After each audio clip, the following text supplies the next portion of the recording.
Hello friends, welcome to a new video. Today in this video, we will talk about the pharynx in our body. So let's start the video. If you can't subscribe to our channel, then please subscribe bell icon to get latest updates. So let's start the video. The pharynx.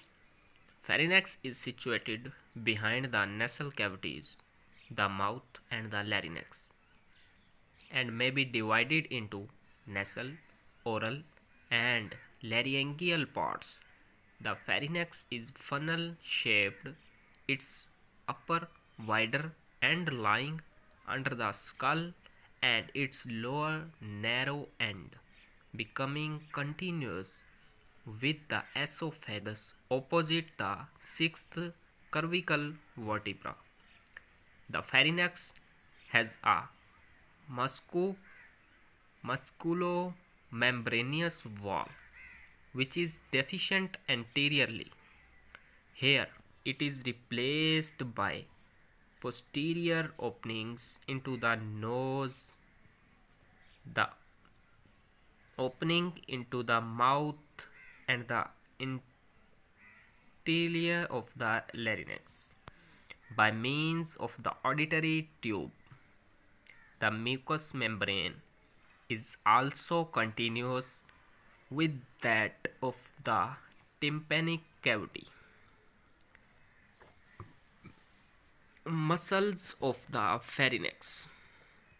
The muscles in the wall of the pharynx consist of superior, middle, inferior, and constrictor muscles whose fibers run in a somewhat circular direction, and the stylopharyngeus and salpingopharyngeus muscle whose fibers run in a somewhat longitudinal direction.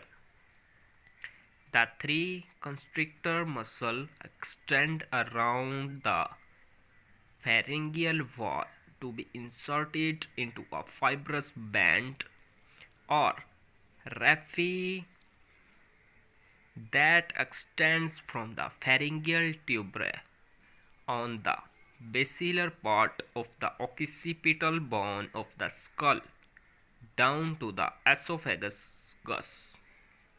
The three constrictor muscles overlap each other so that the middle constrictor lies on the outside of the lower part of the superior constrictor, and the inferior constrictor lies outside the lower part of the middle constrictor. The lower part of the inferior constrictor, which arises from the cricoid cartilage, is called cricopharyngeus muscle. The fibers of the cricopharyngeus pass horizontally around the lowest and narrowest part of the pharynx and act as a sphincter.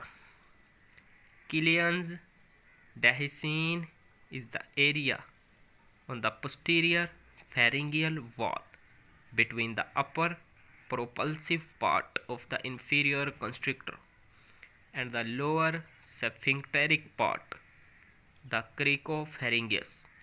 The details of the origins, insertions, nerve supply, and actions of the pharyngeal muscles are summarized in table 11 and 10.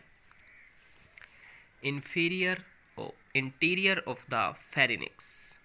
The pharynx is divided into three parts: nasal pharynx, the oral pharynx, and the laryngeal pharynx. So here is our first type, nasal pharynx.